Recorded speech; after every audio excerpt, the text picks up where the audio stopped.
You are listening to Zen and the Art of Triathlon.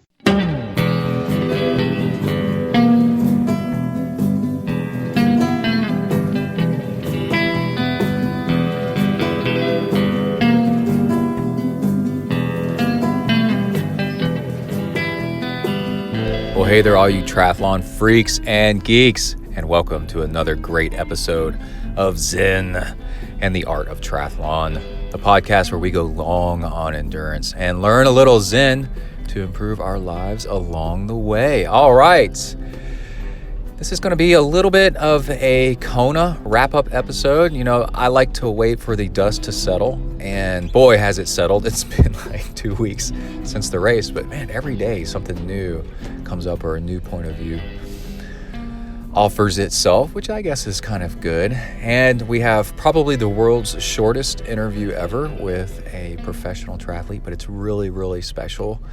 And let's see, we have a Zen tip, and I guess we could do a little bit of triathlon news to kick it off. So here we go.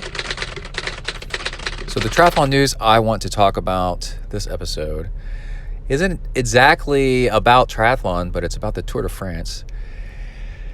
And the news is, oh wait, I've actually got two parts, two cycling bits. Let's do that. And but let's back up. Tour de France has decided that they're going to ban power meters, and this is to, well, they say to make racing more lively, you know, because people sit and stare at their power meter numbers and race by that, and they're less willing to take off the front, making racing boring, basically, because they just stick to their numbers. And boy, the response to that was a big thumbs down by everybody. They're like, that's so stupid. That's not actually what's making racing boring. It's the radios that the racers use that make racing boring. And power meters, everybody that's in the know knows that professional racers, they use power meters like crazy in training, but when it comes down to racing, they react and they race. And also the fact that in the Tour de France you have a lot of drafting behind your current person, your race deputies. I forgot what the phrase is called, but your lieutenants. And I can't believe I can't remember what the word is. But anyway, there's so much drafting, which eliminates your use of power. I mean, it just screws it all up, and there's so much up and down and different racing altitudes, elevations, than starts. So the idea that power meters are involved in pro racing and cycling in the Tour is kind of ridiculous. There's this belief that Chris Froome, who's won so many times, is got his head down looking at his power meter, and the experts say no, that's not what's happening. That's actually how he breathes, and he's not even showing his power numbers or something like that. And but this all comes back around to make me want to remind people that power meters in triathlon are fantastic for long distance racing, such as Ironman. And what they allow you to do is keep an even pace so you don't blow up on the run. And eliminating power meters in the Tour de France has a trickle-down effect where that hurts the power meter companies somewhat, and then that's going to damage the availability, the use, the progression of power meters in triathlon. I'm of two mindsets of power meters in Ironman. One, it'll make you have the best race you've ever had if you use your power meter correctly. Two, it does eliminate the racing out of Ironman. It eliminates the guesswork, you know, the excitement. And so you just sit there and you try to follow your numbers. But Ironman is about a self-sport and self-control. And how are you doing what you're supposed to be doing? And so many people, even with the power meter numbers, don't do what the power meter says, or they ignore it.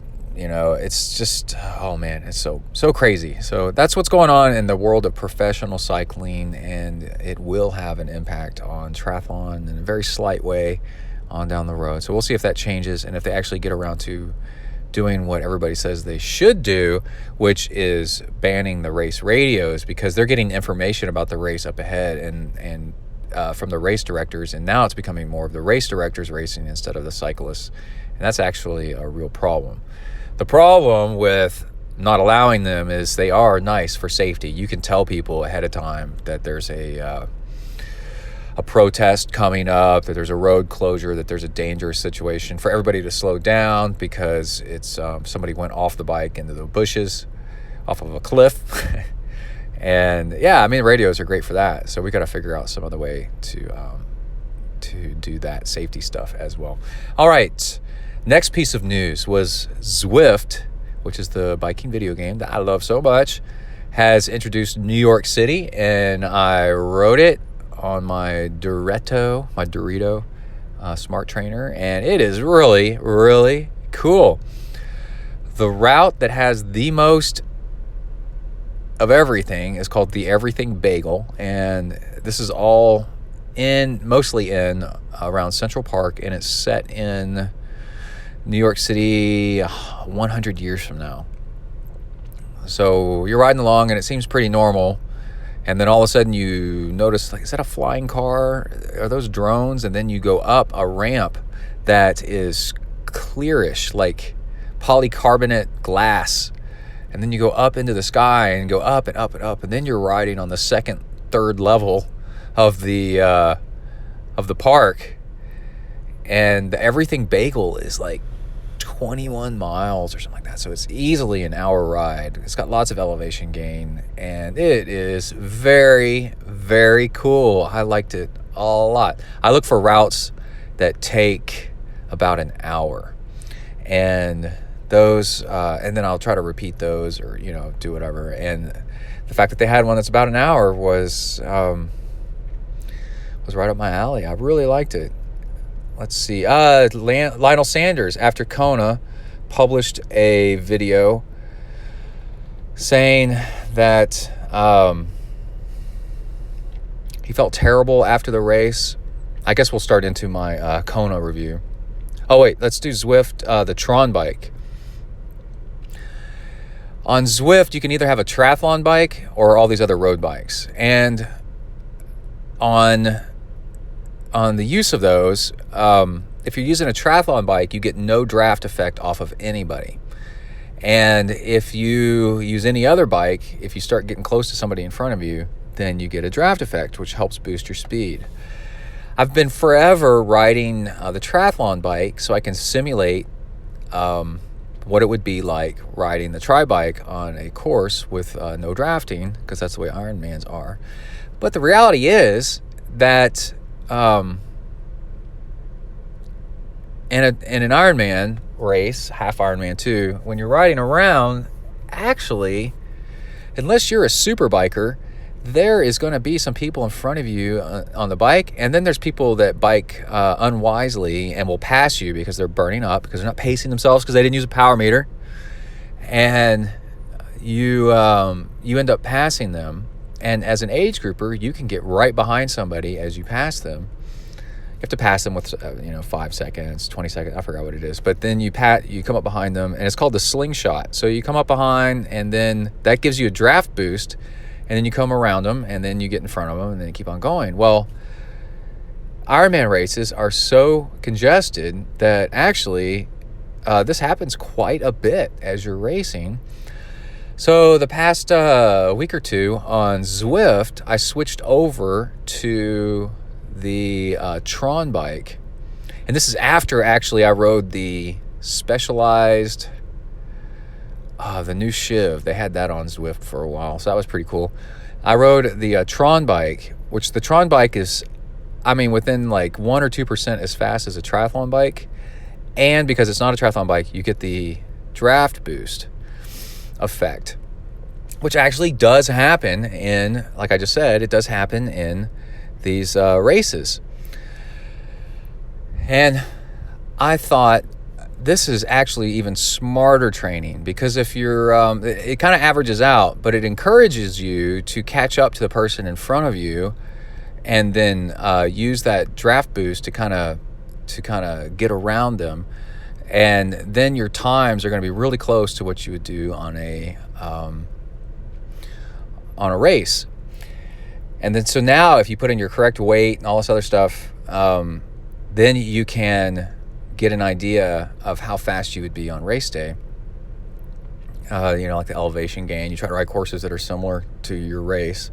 And I just thought, man, this is really cool that I'm getting both, and I'm doing it using the Tron bike. The problem is, because the Tron bike's almost as fast as a triathlon bike, but the problem is you have to earn the Tron bike, and I forgot how many, it's either miles or feet of elevation gain, and then you can finally get it.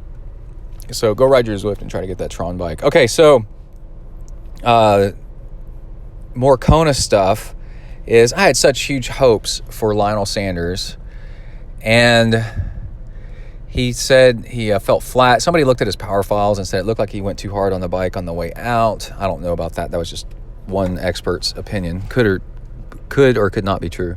I mean, his power on the way out was really high, but the dude is a freaking beast, so that's hard to judge.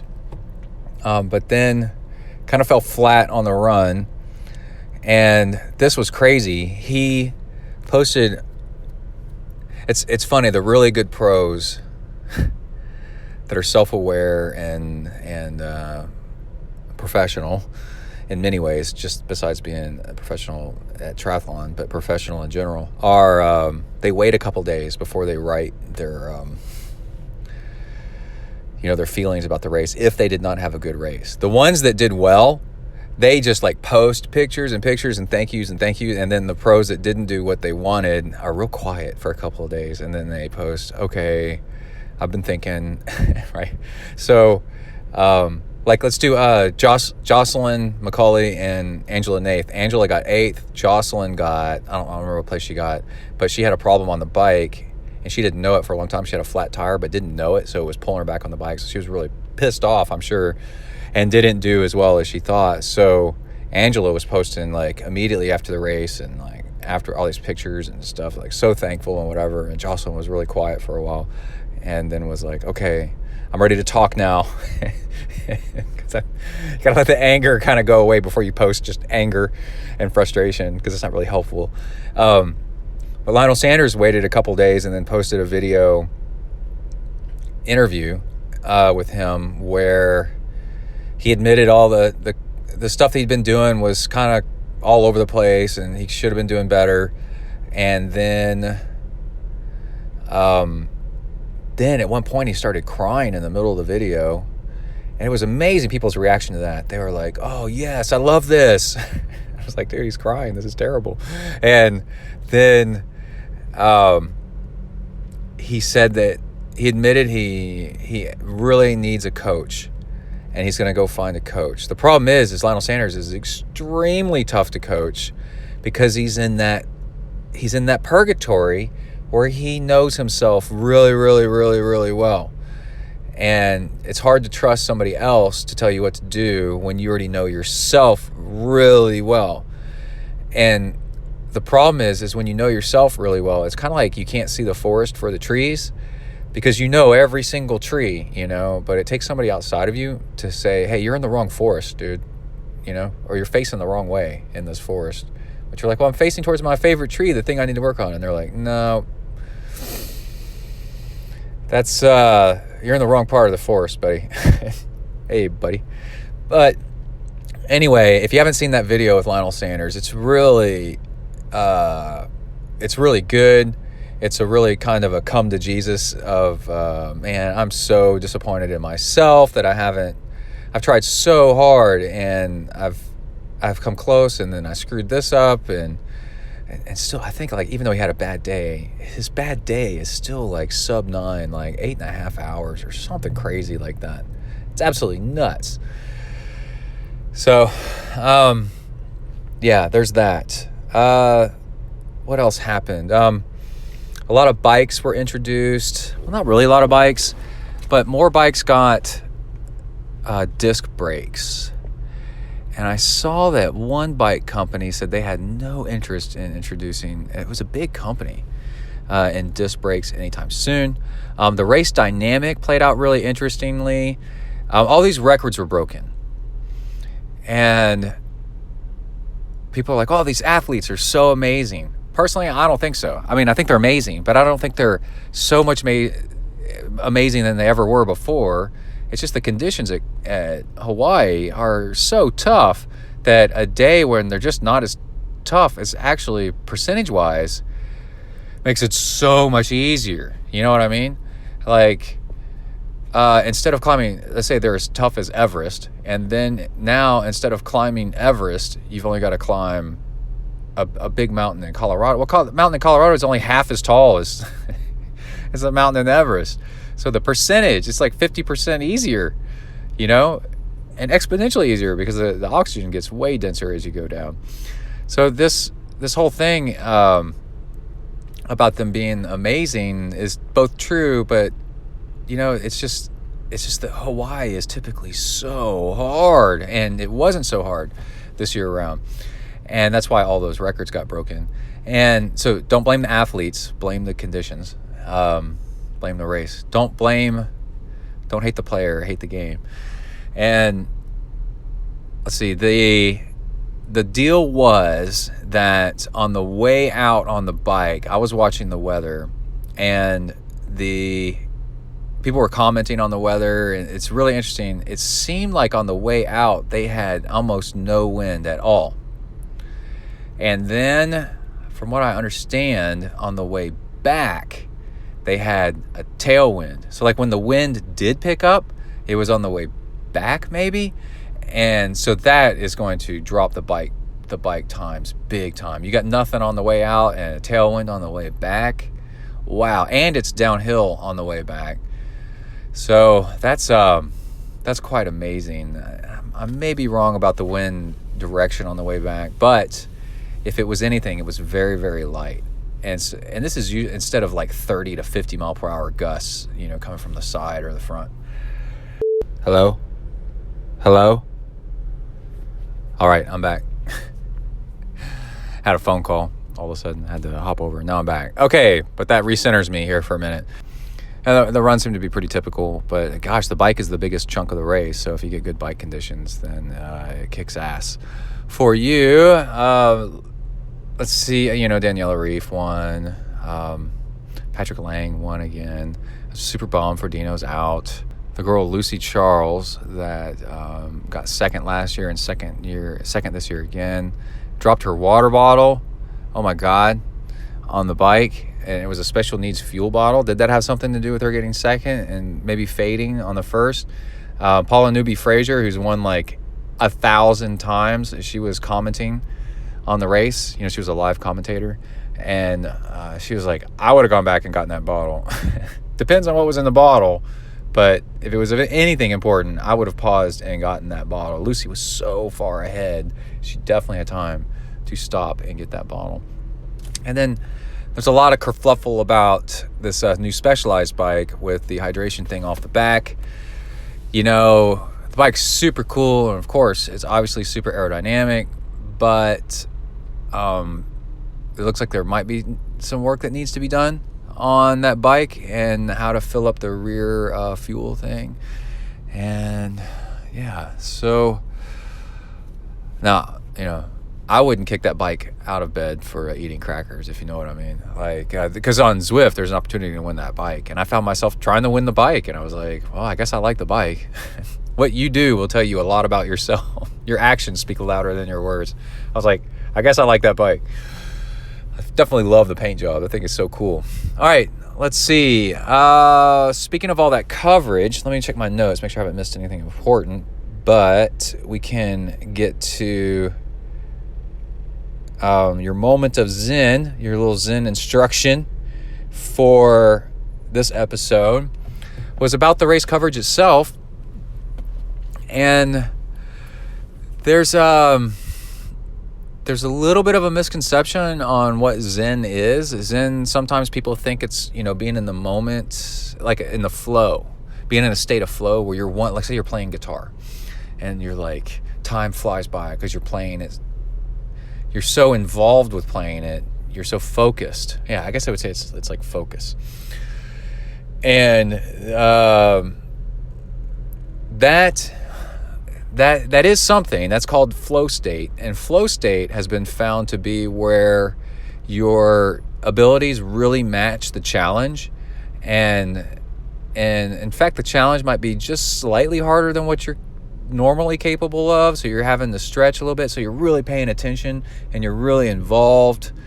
Imagine that you're out hunting a deer on foot with a spear or bow and arrow or something, and you're trying to chase it down, and it's just ahead, and then you chase it, and then it's just ahead, and then you chase it, and then it's just ahead. Well, that's a flow state of where you're really involved and you're trying to get the thing, and the thing's right in front of you, and you've got the skills to do it, and you're executing it.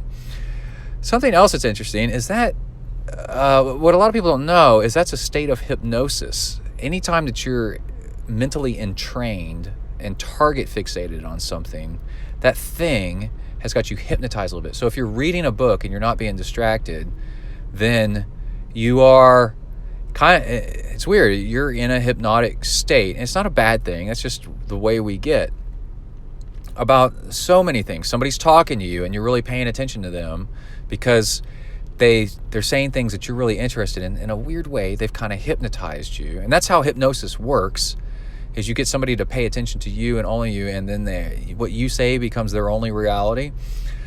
And you're really into a run, or you're in a swim and you're just counting your strokes. 1, 2, 3, 4, 5, 6, 7, 8, right? So you're counting strokes and you're really into it and you're not really paying attention to anything else. The whole world can be doing other things around you in your state of hypnosis. You're watching too much cable TV news. You think that that's the whole world, so you're not really paying attention to the other things that are going around you. You're in a flow state with that one thing, but you're kind of hypnotized in a way, which is not what Zen is about. So part of Zen is to be, to wake you up to actual reality of what's going on. So that's why they say, here's your moment of Zen. And it's something absurd, and it makes you go, what the hell is that, right? Well, that's supposed to wake you up to get you out of your trance, out of your hypnosis, and really pay attention to what's actually really going on. What is the actual truth of what's going on? Where are you right now? What time is it? Where is your place in this woods, on this earth, in this race, everything? And you go, oh, crap. I was so fixated on this one thing. That's actually not important. The real important thing is all of this stuff that, where's my place in all this, and some perspective on everything. That's actually probably a good word for it. It wakes you up into perspective. And Zen is full of tools to wake you up. They shout. They bang on a bell, slam a block of wood into another bigger block of wood. And then they ask koans, which are these questions that have no answer, but they make you go, what? Like, what's the sound of one hand clapping? What's your face before you were born? You're like, what? That didn't even make sense. But it made you stop and go, what? Like that. And it's that pause and that wake up that makes you go, oh, crap, right? So if you're counting, another example would be you're counting strokes while you're swimming. 1, 2, 3, 4, 5, 6, 7, 8! Like that. Did that make you go, what? Sorry about that. But now, where are you? What are you doing? What time is it? Do you need to get back to your house or back to work or something? You're all caught up in counting your strokes. How much of your data package have you been using on your phone? Come on, wake up, like that. So, sorry for the yelling, but that's actually a method that they use, is they just shout at each other in old and modern Zen schools. And in fact, is it Shinto? Zen? It's full of shouting. It's so much shouting all the time, and it's supposed to wake you up. And actually, when a student asks a question, they start off by shouting, attention! Exclamation point. I won't do it again. And your moment of Zen is, for this episode, is when the coverage, there was 2 moments in the coverage of Kona, and there was one at the 4-hour mark. They said, hold on everybody, we have to switch over to the second half of the coverage. We've reached our 4-hour mark, right? And refresh, they didn't say refresh your page, like, go to part 2 or something, and it was live, and you're like, what? You're all into watching this thing, and then you're like, what? I have to do what? And then it made you wake up and go and realize, what? Facebook can't do more than 4 hours straight without having to restart everything or something. Something's going on, and this is weird, and this is not right. And it really it knocked you out of your trance of watching the coverage. The fact that you had to stop everything and then start over again. And a lot of people were displeased with that. But the second one that happened, a lot of people were pleased with, and it was this. I wish I had the timestamp so I could tell you to go look at it. But a lot of you that were watching would remember this. From my memory, maybe it was more towards the end, and I think, let's say it was when some of the men were on the pro men were on the run, and let's say the pro women were on the bike. Let's say it's right around that time. Like the men had gone through T2 and the women hadn't quite gone through T2 yet. So maybe not, but it's something like that. And there's all this coverage. There's people talking. You got Mike Welch, who talks a lot. You've got Lovato, who I like a lot, talks a lot. And you've got Paula Newby-Fraser. They're all commentating, And there's a lot of time to actually talk, because Ironman is just people swimming and biking and running. That's it. There's really not much going on besides that. And so they're making it more entertaining with all this audio of commenting, right? Well, they're thinking for you, like me talking right now. I'm putting thoughts in your head. So they're sitting there thinking for you, commenting, and they're doing it proactively. It's a large volume of talking, because that's their job, to make it entertaining. And then for whatever reason, the commentator's audio cut out. And I don't remember if it was for 30 seconds or a minute, but it felt like 10 minutes, and it was glorious. And you didn't know that you wanted this until it happened, and it was jarring, and it was awesome, because it went from talking to all of a sudden the commentators were dead silent. But if I remember correctly, the audio being picked up by the microphones from the people following the racers, and they weren't talking, but the people following the racers was picking up audio. So it was the sound of a pro running full speed, pop, pop, his foot hitting there, pop, pop, pop, pop, pop, pop, pop, like that. And then of the, let's say it's the part that I think it was, the cyclists on the bike, paddling, coasting, and just the wind roaring, and then the sounds of the motorcycles. But it was both silent and so full of sound at the same time. And it really woke you up on what was happening. This is what is happening. There are people on this island, and it was let's say it was just the people you were looking at, that are freaking running and biking, because there was no swimming at that moment, their asses off as fast as they can, like it was for their lives, and like running for their life, and so intense. And then after a little bit, it went away, and the commentating came back on, and there was audio, and it was like, well, it looks like that sheer right leg is coming up too high, and Lane Meyer former a shell of his former man self. But the those moments of where it was dead silent knocked everybody awake. And there were so many comments afterwards that they go, whoa, that was cool. That was wonderful. That was really, really neat. So I suggest that you go back, and if you haven't seen it yet, watch It's probably in the part 2 coverage, but go watch both coverages of the Ironman. It's not the 1 hour on YouTube. It's the 4 hours each. But when you hit that moment of silence from the commentators, and it was an error. They didn't mean to be silenced, just their mics cut out for whatever reason. And boy, it is magical when that happens. All right, so there's that. And then now let's transition over to our shortest interview ever on ZenTri. All right, we are leaving the pool, but this is not the training log. We're going to wrap up the first part of the show before we get into the training log. Andrea Fisher. Okay. This interview was so, bittersweet. Puts a bow on it. Comes full circle. Just so many things. The very first interview I ever did with a pro on Zen and the Art of Triathlon was probably back in, 2004, 2005. I'm not sure what year.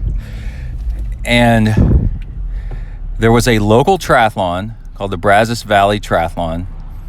And there was a pro field. It was like a sprint to Olympic, kind of long sprint. And it was nice and hilly. And it was at Lake Bryan, north of Bryan, Texas, Bryan, Bryan College Station, is our twin cities. And because there was prize money, there was some pros. And we're pretty close to Austin, and there was some pros from Austin. Eventually, Brandon, I'm not sure if Amy Marsh came and did it, but Brandon Marsh came and did it, and he was the winner of the swim at Ironman Texas, and possibly Ironman Hawaii, Kona, one year. So for a small triathlon, it's got some legit pros. And also we're very close to Austin, and Austin is like Boulder, San Diego, Bend, Oregon. A lot of pros live in the area. Just good weather, except for the heat. Lots of hills and stuff like that. So there was a female pro named Andrea Fisher, and her claim to fame was she came from a swimming background. I think she swam for UT, and she was super, super nice.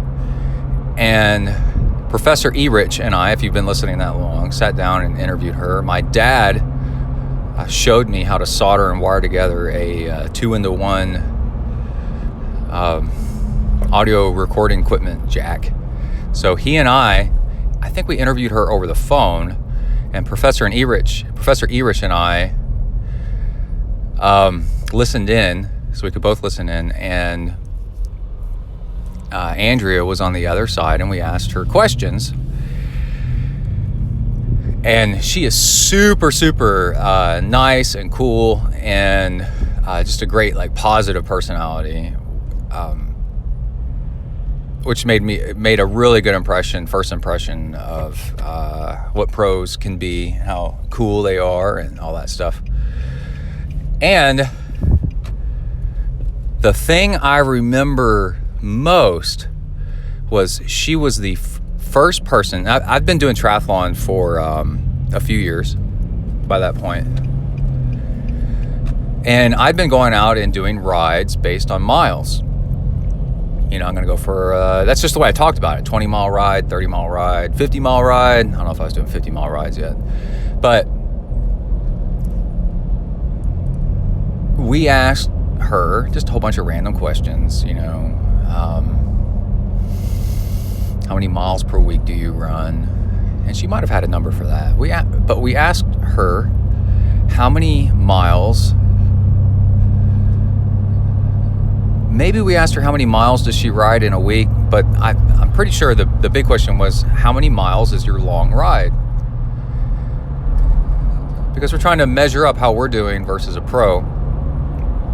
And she said she doesn't count miles for a long ride. She goes by time. And this blew our minds. We were like, what?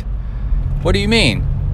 And she said that, and I've been training with the club, all this stuff. Everybody's doing things by miles. That's how they always talked about it. And she said, no, I go out by time. So I'm going to do like a 1 hour ride or a 3 hour ride, and I was like, whoa, well, how do you do that? And she said, oh, she just goes out an hour and then she knows she comes back an hour. And I swear it was like, whoa. It's a moment of zen. We were like, record scratch. Didn't know what to do with ourselves. And it was so impressive that there was a completely different way of doing triathlon that we hadn't even thought about. And I can't recommend it enough, by the way, training by time and effort. So I'm going to do an hour easy, an hour medium, 2 hours. You don't want to do 2 hours hard. 30 minutes hard, 2 hours super easy, all this kind of stuff. And then an hour run afterwards. I just did an hour swim, light to moderate with the last 100 yards hard, right? It is so much better because, especially on the bike, but possibly the run, is then you don't have to worry so much about the terrain. If it's super hilly, well, you're going light, so you just go up the hills kind of easy, for example. And this interview with her was great, and I'm pretty sure it was before the triathlon. And then we started looking up her numbers and how fast she was. And her nickname is Fish, which was also my nickname in high school. And some other guys at the gym started calling me Fish just a couple days ago, which was pretty cool because they've seen me swimming, and they bumped into me at Freebird's Burrito. And they started calling me Fish. And anyway, so we get to the race, and I think I've never seen her before in person. I just had looked up pictures of her, and she looks like a just total badass swimmer. And there was this person standing thigh deep in the water, looking out over the lake, getting ready to start, and she had Fish written across her butt, and was getting ready to go. And I'm not sure. I think they started the men first and then the women second, and no like pro wave, and I think it was like a 5 or 10 minute gap. It was enough of a gap, and the swim was short enough where my friends and I started taking bets on at what mile or at what time was she going to catch me on the bike, because I was going to start ahead of her. And I nailed it. I was like 6 minutes into the bike. I think, or 6 miles. I can't remember now, but there was a 6 in there. She is going to pass me on the bike. And right on the button, zoom, this female pro just goes by me. And I wasn't a terrible cyclist, so I caught up with her. And maybe it was uphill, and I got some good power going uphill early on in a race back then. And so I caught up with her, and I said, "Hey, Andrea, it's Brett from ZenTri. I just interviewed you the other day." And she was super nice. She like turned to me and smiled in the middle of a race. And she goes, "Oh, hi, Brett. Yeah, I remember you. How you doing?" And I was like, "I'm doing great." "Okay, well, I can't keep up with this pace. Have a good race. Bye." And then I let her go. I didn't let her do anything. She just freaking took off. And then that was it. And I haven't really talked to her much since then. Maybe a thank you.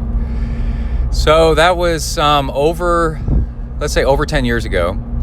And this podcast has been rocking along. We've interviewed so many pros since then. Starkey, Macca. It just goes on and on and on. There might be a Chrissy Wellington in there. I've met Chrissy Wellington. And at the local triathlon that Kai was in the other day, and I'm really proud of him. He got third without much training because he's been kind of pseudo-injured and he's been recovering from an injury. He's fine now. Hold on.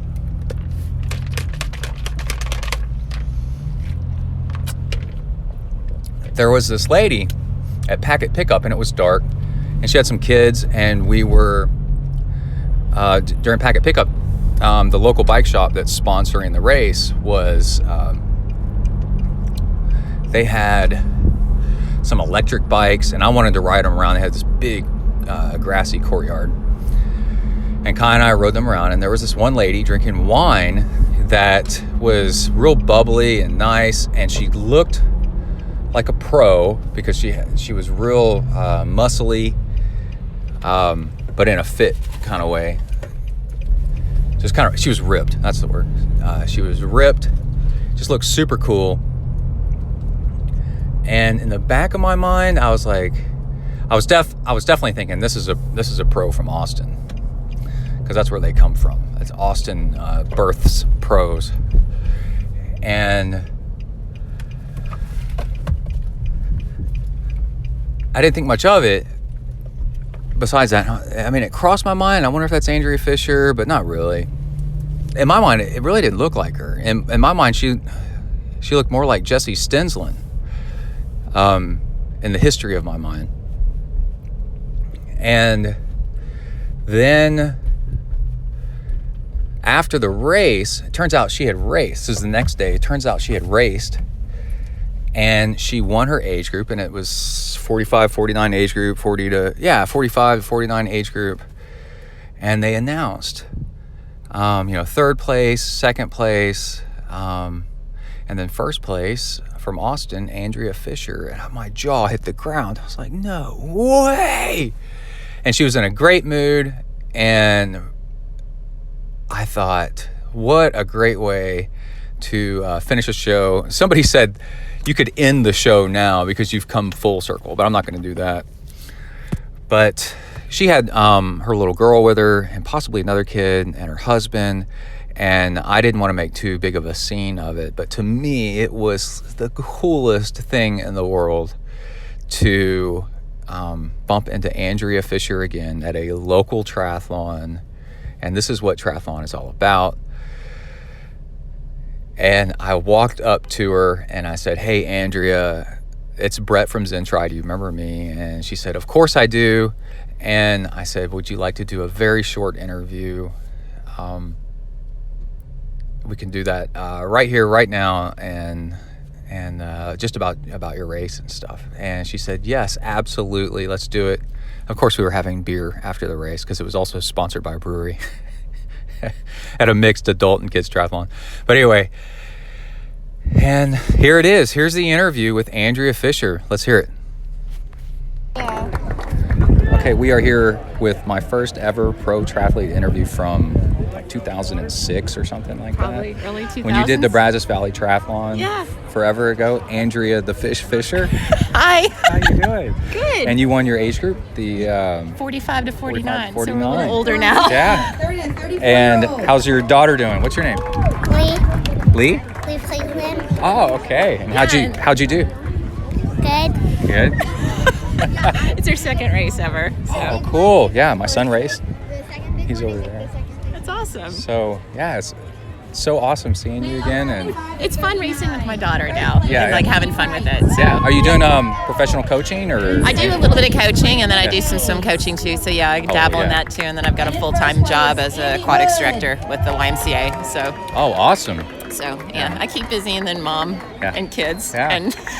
It's like a dream come true. Whatever else you can fit in. Yeah. Well, it's cool seeing you again, and Thank congratulations. You, thank you. It was fun. Thanks. Big round of applause for me. Bye. That's hilarious. Yeah. All right. So that is former pro Andrea Fisher, and man, like I said, it's really cool to come full circle and have what is old new again. And also to see both of us have kids, and that triathlon is still a major part of our life. It's something you can keep doing and doing and doing as long as you stay uninjured. But that was kind of magical for me to get to that point where 10 years down the road, have somebody that used to be back on again. Anyway, let's see. Let's go ahead and get into the training log. It's already been recorded. I do want to add to the training log 2 things. I've been messing around a little bit. Oh, you can hear the rain coming down. That's nice. Hear that? Maybe you can hear it. I've been messing around with, kava and CBD oil, CBD capsules, and something else. Not marijuana. Ashwagandha, I think. And just some other kind of random supplements. I'd like to give an update in the future of what that's like. Ashwagandha is pretty nice. And just stuff to cut down on inflammation. And also my latest thing is there's really good advice from the best coaches out there that during most or all of your workouts to fuel on sugary stuff so that you can, on race day and on long training days, you'll be able to actually eat that sugary stuff because you're used to it. But I'm at the point where I'm not 100% on board with that anymore, because if you use it in every single workout, I typically do hour-long workouts. Then I've noticed that you can't work out without it. An hour-long workout is enough where you become dependent on sugar, and then you actually feel weak and dependent on it if you can't work out without it. So I'm going to go through a little, I've done it before, detox phase where I get away from fueling for workouts. And I think during the training log I mentioned something about fueling during my swim. I like doing that. And the funny thing is like, okay, so I'm going to do 100, 200, 300 calories on the bike during my hour-long bike workout. And then you feel like you totally need it. And same thing on the run. And yeah, it gives you a better workout because you got more horsepower, but it's kind of like fake horsepower. And then you become desensitized to sugar. And, are you adding it as extra body weight on down the road? And then the funny thing is I never do it, except for just a couple times lately, which I mentioned in the training log. I never do it during swim workouts, and I have great swim workouts with no added sugar whatsoever. So I don't really think I need it for an hour-long workout. But again, all the pros that I interview, advice from coaches is while training, you can load up on the sugar all you want, as long as it's during training. But I don't know. I'm kind of at the point where I'm like, I think that's undercutting your fat burning ability, your overall power output, because you get to the point where you need it to be able to do anything. So I'm going to experiment a little bit with trying to get, and a lot of you are already like this, so you're like, oh my God, really? Yes, I know. It just takes a little bit of effort to switch things up a little bit. But hour-long workouts, unless I'm going over an hour, which is very rare. That's only on the weekends or whatever. No carbs. And here's a trick. If you're trying to do something like this, with your water, add a sweetener that's an artificial sweetener like stevia or something like that. And then you're getting you're getting sweet, but no carbs. And then, or you can cut it in half and then another half and then another half. So if you're doing, 300 calories, then you can do 150 and then 100 and then 50 and then on down and all that stuff. But anyway, that's all that stuff. Let's go ahead and get moving with the training log. Here we go. You are entering the ZenTri training log zone.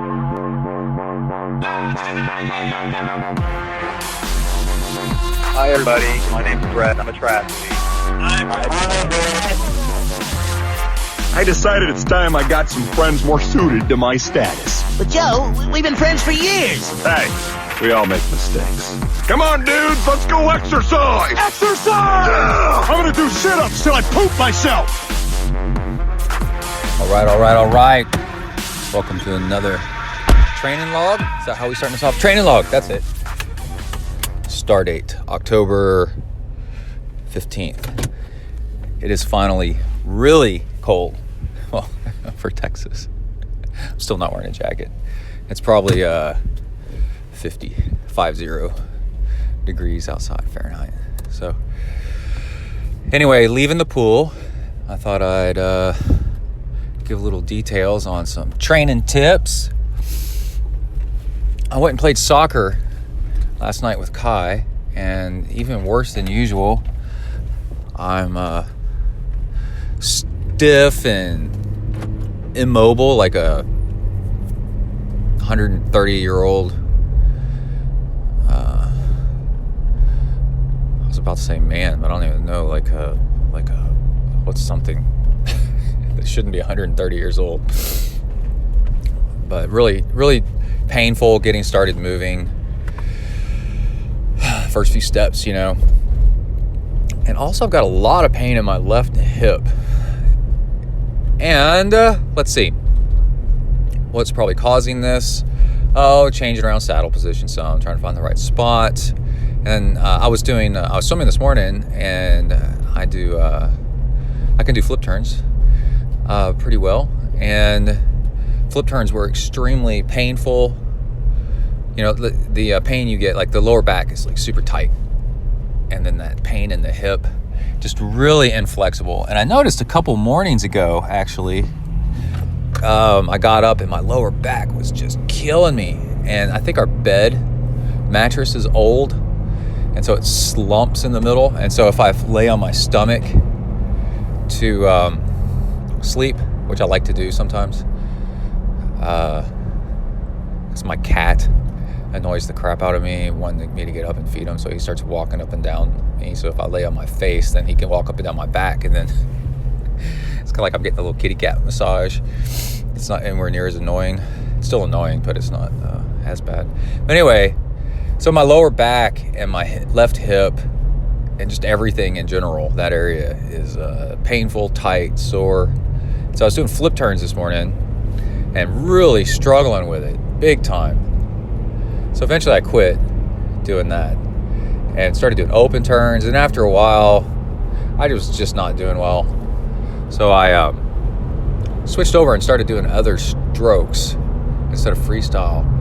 And that breaststroke kick, oh my God, it pushes out your hip joint when you do that kick. And that hurts so bad. So what's going on the bike is there's something about the nose of the saddle, and I've got a twin nose. I've got an Adamo, ISM Adamo or whatever it is, and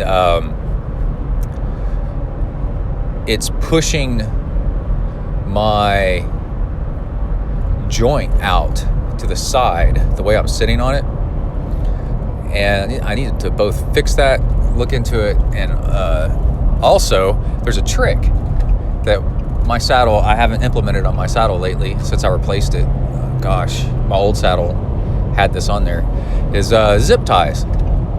A lot of people will zip tie they have a twin nose saddle, and it's a little bit too far apart, and it irritates them in one of a million possible ways. And to bring the tips of the nose in together, if that's the solution that works for you, you just try it.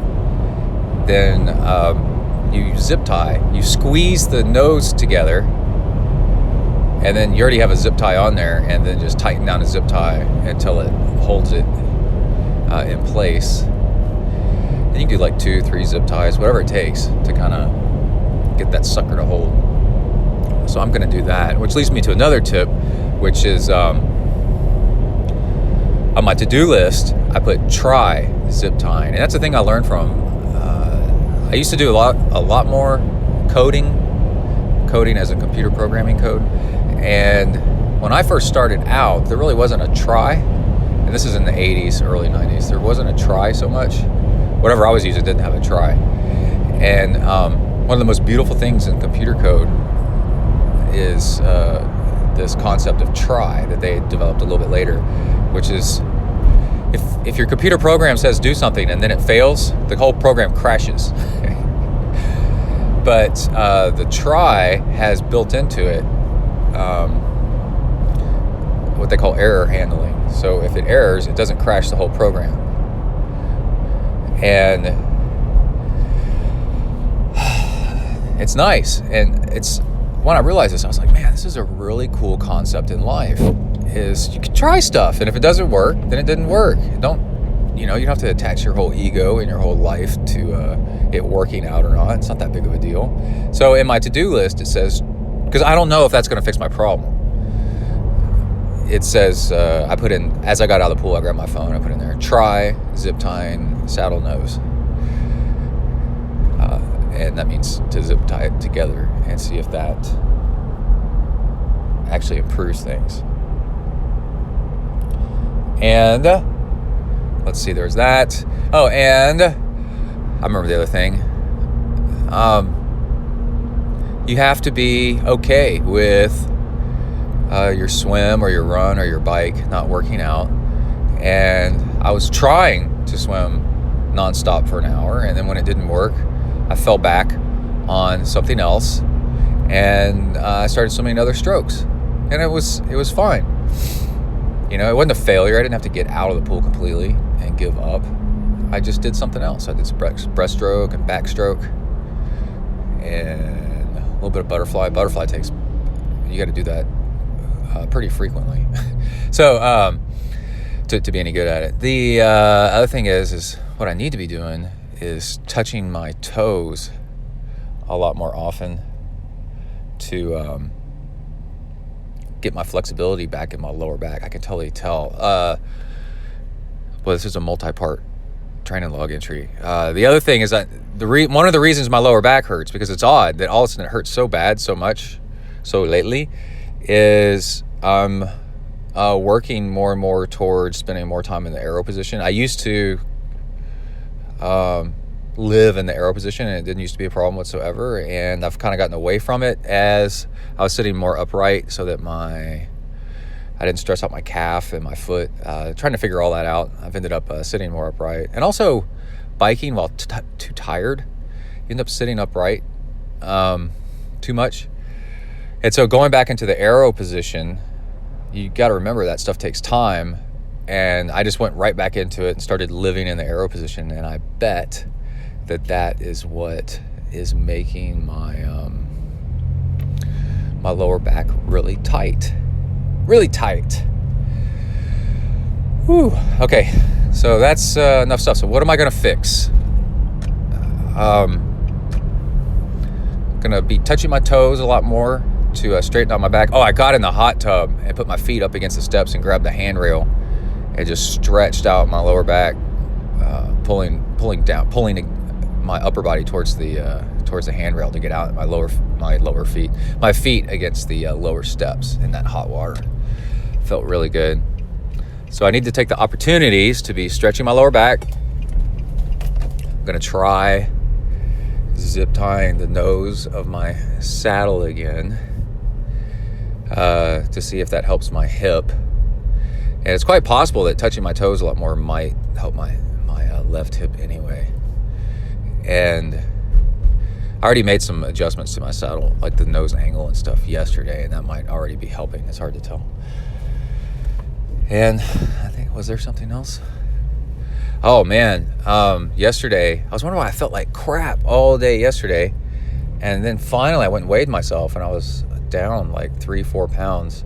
And what had happened was, it was really hot yesterday, and I ran first, and then I biked, and then I started feeling sick on the bike.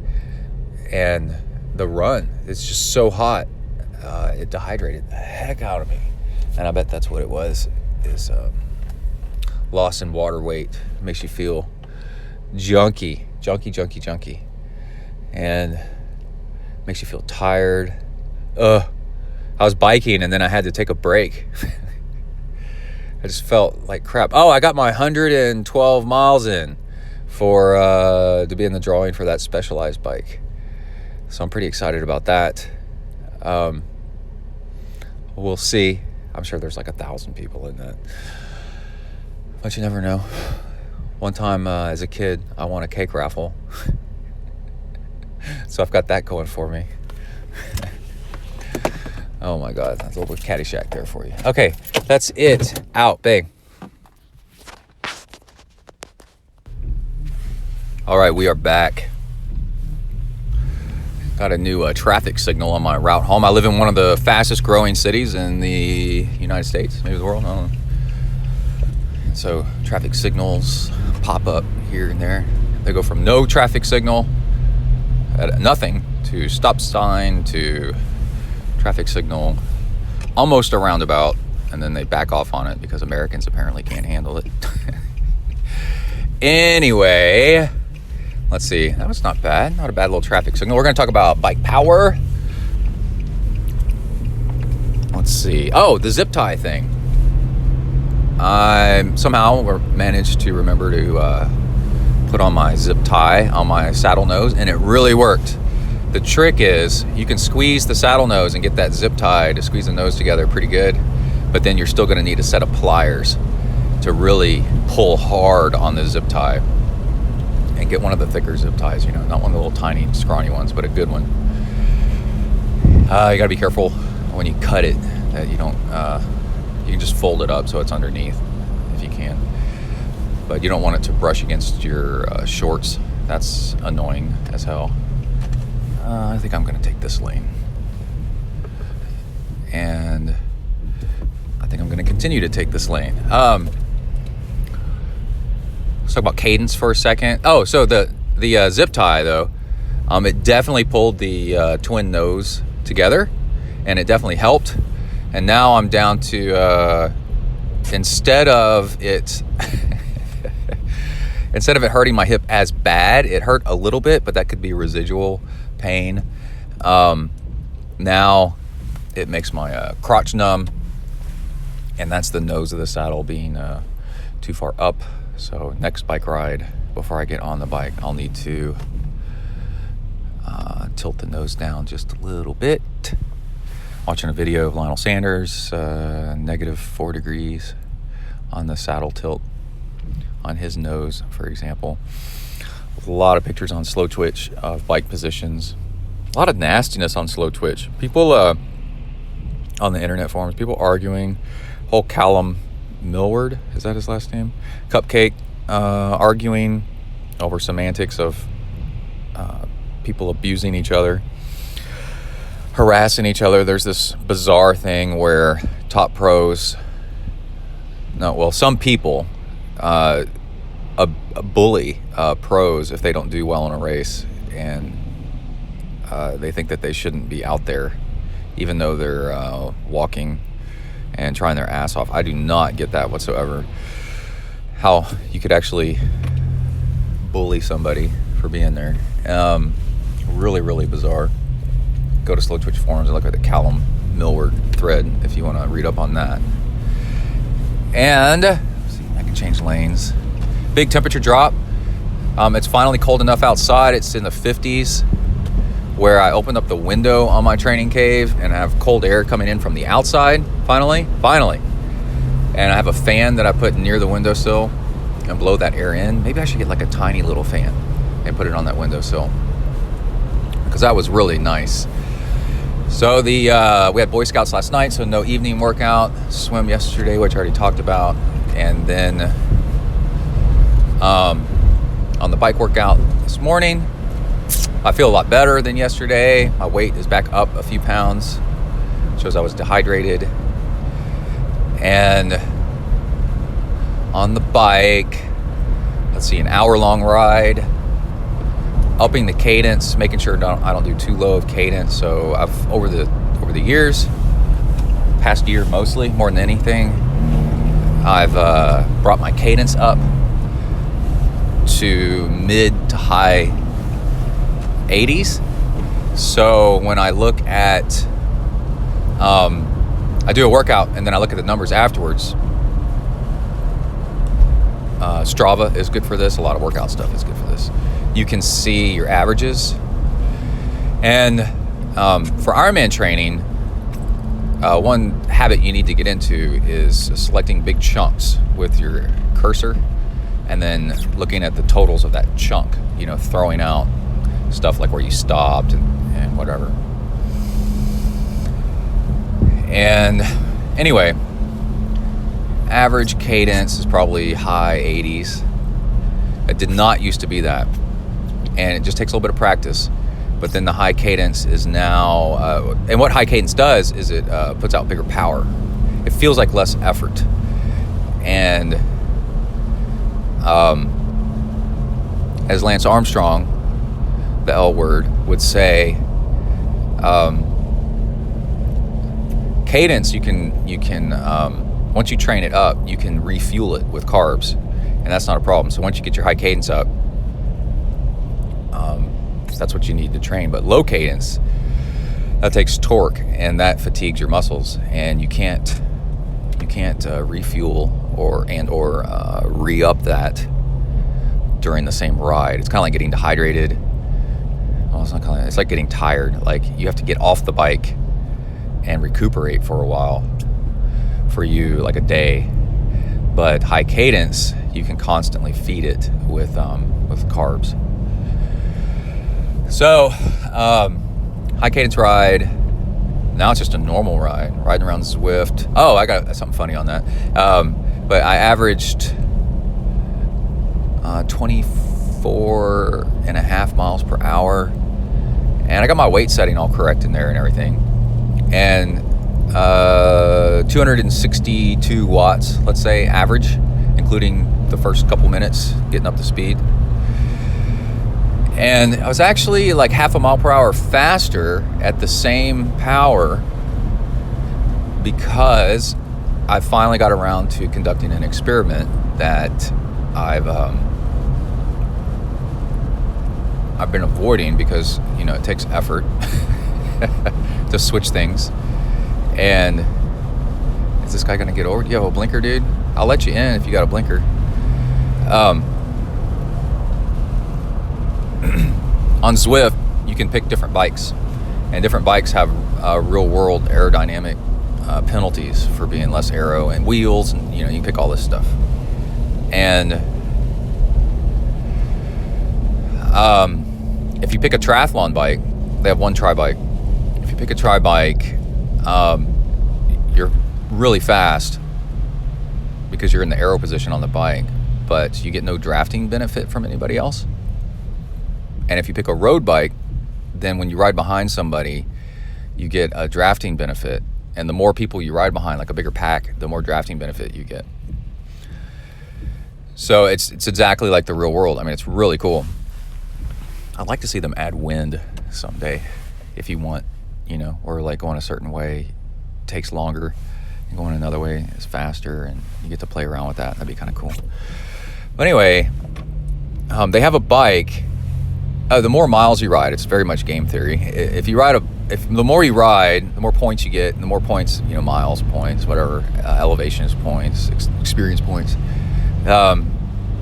You can earn stuff like jerseys and helmets, and you get a helmet for climbing the Alpe d'Huez route. One of the things you can earn over time is better bikes, like better frame sets, wheels and stuff. And one bike you can earn after you ride a lot is the Tron bike. So it's got glowing, it looks like a road bike, but it doesn't have drop bars. It's got these weird handlebars on it, and it's got glowing wheels. So it's like you're riding a motorcycle. It's a bike, obviously. It totally looks like a bike, but it's kind of like the Tron motorcycles. And when you're riding it, it's quite possibly the fastest. I think it's probably the fastest road bike, not triathlon bike. And then, because you're on a road bike, you get drafting benefit. So if there's a bunch of other people riding the game at the same time you are, then you can get behind people and draft. Well, today I decided to start off with the Tron bike and try something out, because there's a thing in Ironman training or Ironman racing, where you're not drafting. You shouldn't, damn you. But you are behind people a lot. And if you pass people, it's a strategy. You let people get in front of you, and then, like, say you're starting towards the back because your age group wave, right? And that's not a bad thing, because you're constantly passing people, and that's called slingshotting. So as you slingshot people, you get a draft benefit just for a second. I mean, it's just for a second. So you're like, well, what's that worth? Well, if you're drafting past people and I'm talking hundreds of people, well, it adds up. And then it's a very interesting strategy that saves you some time on the bike. So I was like, well, let's do the slingshot thing today, or let's see how much effect it has. And I was actually faster on this road bike on Zwift, on the Tron bike, than I was with a triathlon bike, because the game settings, again, do not give you no drafting benefit ever on the triathlon bike. So even if you're riding behind somebody, you get no drafting benefit. So it's pretty cool. If you want to see how fast you would go in an Ironman, get a Zwift and ride it on your trainer and ride the triathlon bike, and that's how fast, put in all your weight settings and everything correctly, and that's and pick a course, or ride the same amount of elevation gain as your Ironman course, and that's how fast you would be. Look at your average speed when you're done, and that's how fast you would be on a triathlon bike if you had no drafting benefit from anybody. But if you want to see how fast you would be in an Ironman, if you did the slingshot method, which in a way, like, it just happens anyway. So it's not like you're doing it, you're just benefiting from it. Then, get one of the road bikes, a more aero road bike, and ride Zwift on a crowded day and just whip past people constantly and see the difference. It was kind of neat. So yeah, I averaged 24 miles per hour, which was really nice, 24 point something. And then 260 something watts. So feeling pretty good. And my left hip and butt cheek only hurts just a tiny bit. So that's it for now. Let's go in to the orifice and get some work done. W to the ERK. Out. Bang. All right, we are back. We'll talk a little bit about swimming. Got some swimming tips. Got some running failures. But tried running last night, and man, I get this thing where my blood sugar just drops in the afternoon, late afternoon, pretty much evening, like 5 o'clock and on. I'm having a lot of trouble running in the evening. Biking, it doesn't seem to matter. Swimming, I just swim in the mornings, so I don't know. But, get half a mile into it, and just the bottom falls out. I have to walk it back home. Plus, I'm sore and kind of weirdly injured, which I'm not really sure about, but it has something to do with blood sugar and then eating carbs and caffeine, and then it goes up and then it goes down, like boom. And it's really frustrating. It's kind of depressing because you just spent all that time getting ready. In fact, it's very depressing. You spend all that time getting ready, organizing your evening, and then you go for a workout, and it just freaking sucks. And it's just a total failure. And need to sleep, go to bed early. Just, it's like the rug's been pulled out from under you. It's really weird. But then, that's one of the things I talked to Rob Gray about, by the way. And he gave me tips. It helped, but I've kind of strayed away from that and need to get back on it. You can find Rob Gray on the interwebs. He's the guy that did Ultraman. Anyway, I do have positive swim tips for you.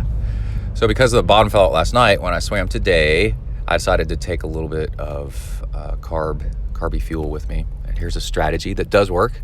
It's really nice. You don't have to do it all the time. It's just something. Swam for an hour, and then what I did is I broke it up into 15-minute chunks.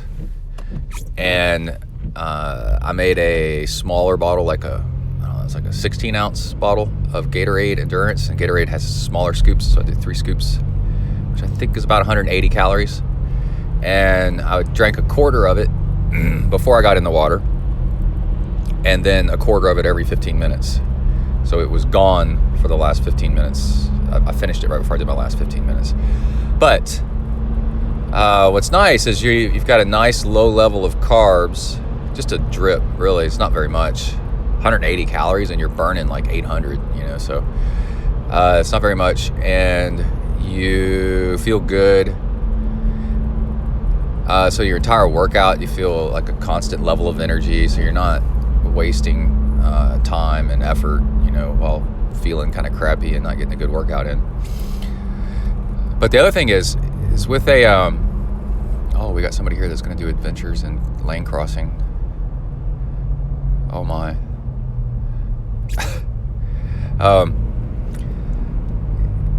Is stopping every once in a while, and on the bike you could coast, and on the run you could take a walk break or something like that. Stopping every 15 minutes, it resets your technique and your mindset. It makes you think, what am I doing? And then you go, oh yeah, that's right, I'm supposed to be focused on this. Because after 15 minutes you kind of get lost in the moment, and you forget about what's the whole point of your workout. So 15-minute break, sip of fuel, catch your breath, and it's actually pretty smart. You have to do it all the time. It's just kind of nice. You can continuous swim or continuous bike or whatever you want. Got a police officer kind of driving weirdly here. And finished feeling really good. Windshield wipers. Each 15 minutes I did, I think it was 1,100 yards. Yeah, 15 minutes. So that's a 122 pace. So I finished just under an hour, like just seconds under an hour, at 4,400 yards at a 122 per 100 yard pace. And it was like every minute of the workout was well fueled and well energized, and positive attitude, and pretty much being centered on what I was supposed to, on technique, seeing what technique works, which one's the fastest. And there was that. So again, you can do that on the bike or the run. All right, that is it. Got to go into W to the ERK. Out, bang. All right, we are back. We've got pool and keto, low carb, and injury maintenance stuff real quick, and we can wrap up the show. Let's see, last bit I mentioned that breaking up your swim into pieces. I got something moving around in my car here. What's all that noise? Stop it. Oh my God.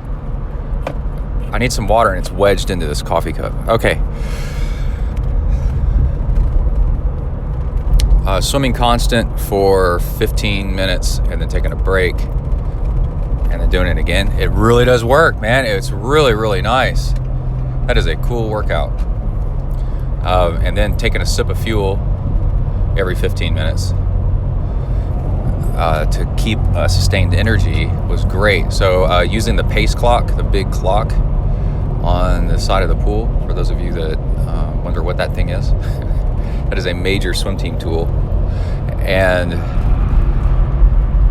it's when I got to the wall, I would do 1 minute break. And what that meant was hit the wall, drink some fuel. Well, look at the time, look at the second hand, and drink some fuel, recover a little bit, and then make sure I leave within the minute. By the time the second hand got to the, it happened to be every single time it was at the top of the hour, or top of the minute. And the swim was fantastic and faster than last time, and I could feel more power, and I could feel the fact that I was taking on a little bit of fuel, probably about 150 calories total, maybe 200.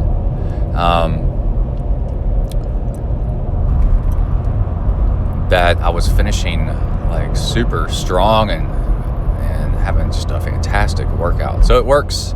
It's really good. And let's see, 1 hour at a four 15-minute sets at a 121 pace per 100 yards. That's smoking. I think that's like a 56-minute Ironman pace swim, and that's just with the goggles and jammers. I do wear some cap.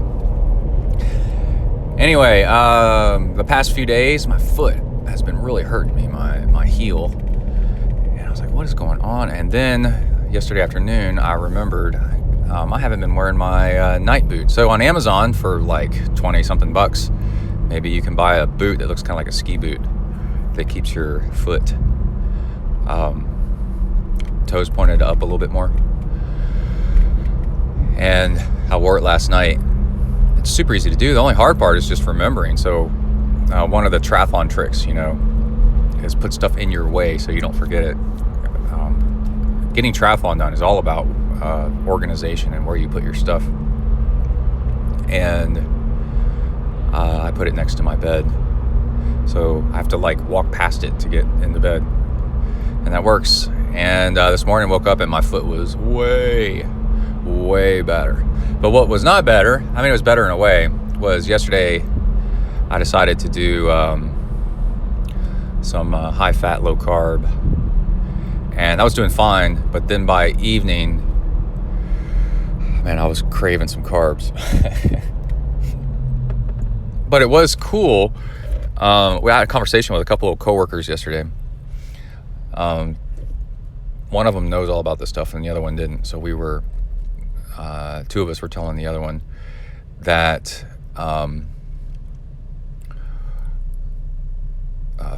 it's more about intermittent fasting than anything else. But you can intermittent fast carbs by doing keto briefly.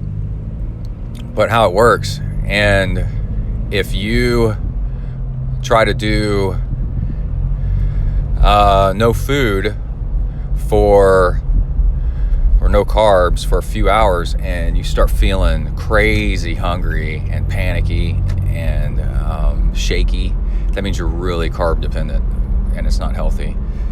And you can break that. One coworker was saying, yeah, you do first try 6 or 8 hours or whatever it is, and and then go from there. And I go, well, another way to do it is try it until note the time that you start, and then note the time that you start feeling like you're gonna die, and suffer through it. It takes about 30 minutes or so of feeling like you're gonna die. But then when you're so hungry that you're not hungry anymore, and then you pass through it, mark that time as well. And that's your time that you need to beat next time. And you will. It'll be a whole lot easier next time. You do it a couple days later, a few days later. Then if it was 4 hours the first time or 3 hours, it'll be at least an hour longer before your body starts freaking out. So that's a pretty cool little trick. And then after a while, you can do it longer and longer and longer. And after just a few times, the transition gets easier, and then you barely notice it. So yesterday when I went high fat, almost no carb, I almost felt nothing. I never got the shakes or anything like that, or carb dependent kind of sensation, which I took as a really, really good sign. I never got so hungry that I thought I was going to die. And then had to suffer through it. I was just oh, well, whatever. So I took that as, a really good sign. Anyway, let's get off the mic here. I got to go into W to the ERK, and then we'll wrap up the show with how to get in touch with the podcast and all that other good stuff. All right, out, bang. All right, now we can officially wrap up this show. I'm in the car because I just dropped off Kai at cross country and came back to the house. Emily's not feeling well, so she usually takes him and enjoys that mother-son time to actually talk with them about what's going on in school and all that other stuff, which is pretty cool. Driving over there, I was asking him, do you have any injuries? He said, no, nothing hurts. I was like, all right. Kai had a bunch of injuries this spring, and we've been working through those. And let's see. Yeah, I guess let's wrap up the show with how to get in touch with me and how to find me on the socials. Let's see. If you're interested in coaching, I used to be a certified USAT coach. And then after a few years of that, I realized I was just paying for stuff that I already knew. And actually, there's a lot more stuff that they don't teach you. And I was already I've been using Training Peaks for years. So the platform that I coach on is the industry standard plus. It's incredible. It's so great. And it's Training Peaks. And I custom build all workouts for my coaching clients. I've been coaching, I guess, for about 10 years now. And my background is lots and lots of Ironmans and ultra running and huge epic swims. So when you're looking to go long and also have some Zen grounding and some perspective while you train, and also look for a coach that inspires you, And if I do that for you, then reach out and we can set something up. I am at Gmail. Texafornia@gmail.com. So Texa, like Texas, Fornia, Texafornia@gmail.com. And that's because I've lived most of my life in Texas, but I also lived in Southern California. And even before I moved to Southern California, people were always asking me if I was from California because I'm such a beachy, kind of laid back dude. And it always seemed like I had just come back from spring break. Anyway, and I have lived down by South Padre Island and spent a lot of time along the beach in Galveston. And I'm a former, I guess I have to say it now, a former surfer. I haven't surfed in a little while. But anyway, that's enough about that. Let's see. I'm also on Twitter at ZenTriathlon, and then also on Instagram at ZenTriathlon. And I try to post pictures of what I'm doing. I've gotten a little bit away from posting endless pictures of my training because I think it's a little bit just egotistical and, just your numbers all the time.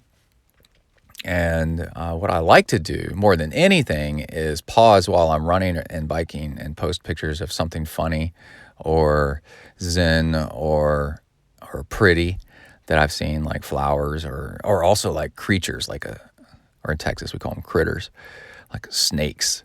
And we caught a scorpion in our house, 2 days ago. And I was chasing it around the house. They actually moved pretty fast. And we have the common scorpion around here is these kind of smaller yellowish ones. And they're not terribly venomous. They're like being stung by a nasty hornet or something like that. Not too bad. But Kai and Emily were all running around trying to get away from it, and I was trying to scoop it up to get it out of the house.